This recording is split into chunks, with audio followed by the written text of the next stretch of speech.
Welcome back, everyone. Now, when I tell you to ground yourself in the body once again, or breathe into the lungs, I'm really asking you to go back to those rooting centers within you, like when I root in the Muladhara, the root center. It is quite an experience of holding the body in this energy grab of the chakra.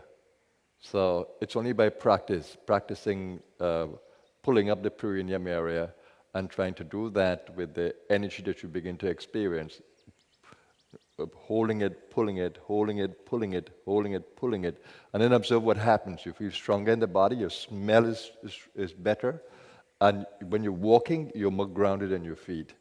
So that the chakra gives you that. And from there, in that chakra, when you get a hold of it, it arrests the losses of energy that we normally have down there that you don't see. And that is the energy. When it's weak, it leads to incontinence. So we need to strengthen the sacral with that root, and we need to open up the belly and strengthen the belly from that firepower in this whole lower area. It's called the lower dantian. Japanese call it the hara. So you find immense strength from there, but you need to learn how to use it energetically. So you need to practice the exercises of really getting to the perineum, really open up the belly, really observing the sacral energy, and learning how to power that up. The Kundalini awakening will allow you to become more aware of that. But when you do that, that's what I do in the chanting of the Om. It comes from way down, and it's grounded in the body. So the voice is resonant, and I enjoy the kind of sound therapy that happens with the Om vibrating in the whole body. So that's a Brahma Granthi. It's a knot to untie, but when it's untied, you can actually feel the energetic knot that is still there that allows you to hold the body. But it becomes a knot that is filled with sattva. It's not filled with tamas and rajas. It's filled with sattva. And when we use the rajas, it's guided by sattva, the qualities of the light. And then there's another knot in the heart. This is an energetic knot, a granthi. You come to the heart. It's called a Vishnu granthi. So it's a preserving power. This is a creative power, generative power, Brahma granthi. So this Vishnu granthi, this is preserving power. So this opens up the space to root in love. So when I'm channeling love, for example, I center in this energy hold, this chakra, and I channel the energy into my whole body and into the space. So that's why you see my hands move, because this heart energy is connected to the meridians of the hands.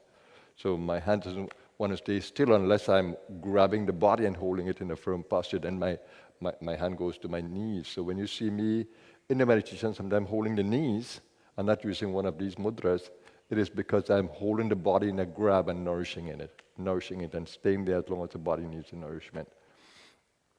And then the other energetic hold is the brow. The brow is an energy hold where you can actually feel this beautiful energy there that allows you such a mental strength and focus and power.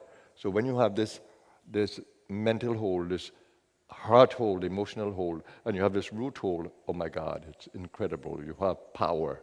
You have power in the illusion. You have power in the play. And even when you go outside, you can actually feel that the grounding power you have. It gives you more confidence. When the belly is full of prana, when you hold the root, you can stand up firmly to anyone. You feel such confidence in your being, and it's such an energy buffer. It can absorb the negativities from around you. And the same with the heart. When you nourish the heart from that chakra, and you build the strength of the heart, you can manage conflicting emotions in any space because you don't get carried away. You begin to neutralize the energies of the space. Your presence begins to become stronger in these energy centers. And when the mind has a strong power, you'll find yourself being able to influence any space. You can come into a space quietly and fill the whole space with peace. That suddenly all the noise starts to drop simply because of you and your strong presence and how you're holding yourself and rooting yourself in all these energies. So all these are possible for you. And this is possible in the energy journey. That energy has been awakened in you. This is the way to use it honorably.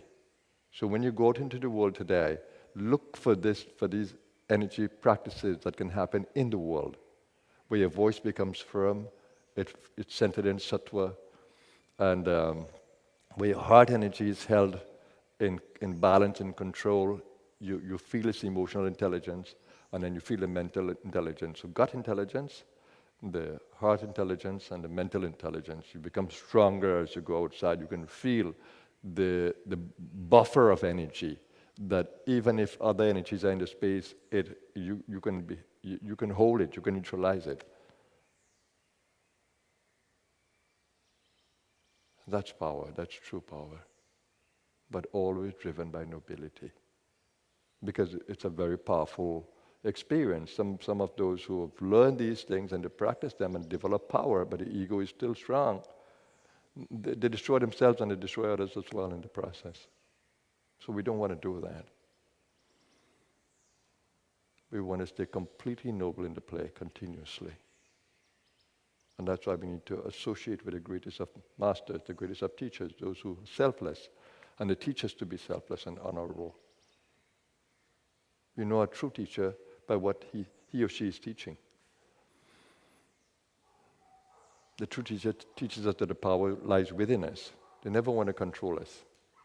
They want to wake us up to our own power. And they teach us how to be honorable, how to treat the world with love and respect, and how to see the divine in everything. The true masters stay firm in that, completely selfless, not asking for anything, not wanting anything, but giving their all. So as you become active in the world today, look at the energy that flows through your eyes, flows through your voice, flows through your touch, and refine these energies. So what you are giving out is powerful. And develop the strength of your power centers. The belly can hold a lot of pranic energy, the heart can hold a lot of pranic energy, and the mind can hold a lot of pranic energy. Make these strong as you enter into the world, and you will feel more fearless. You become a peaceful warrior. You can defend. You don't want to fight. You're not offensive. But you're strong in your defense. You're protecting. You're a protector. The play is absolutely magnificent. Oh Lord, what a Leela you have created. Absolute magnificence. Nothing is out of order. Purnamada, Purnamada. All is perfect. So, on this journey, there are 3 steps to wisdom. Upanishad says there are 3 steps to wisdom. Shravan, Manan, Nididhyasan. This is how I operate. You listen, Shravan, you listen, gather information. Manan, you contemplate it, you process it until you feel that you have it. And then the next step is assimilate it. Realize it. Nididhyasan. So don't stop. You need in any one of them. You complete them. You don't listen and start misinterpreting without contemplation. And you don't go into trying to practice without full clarity and understanding. So one will flow into the other. But you need to take what you have learned right into the practice, into the realization of it, until you own it, it becomes a part of you. So I hope that all the knowledge that I'm offering to you, you will treat it like that, as steps to wisdom. So have a beautiful day 36. We're in the last leg of our talks and practices. And once again, thank you for your journals. Journal entries, I'm absolutely loving them. Know that if you didn't get a reply just yet, know that they are acknowledged.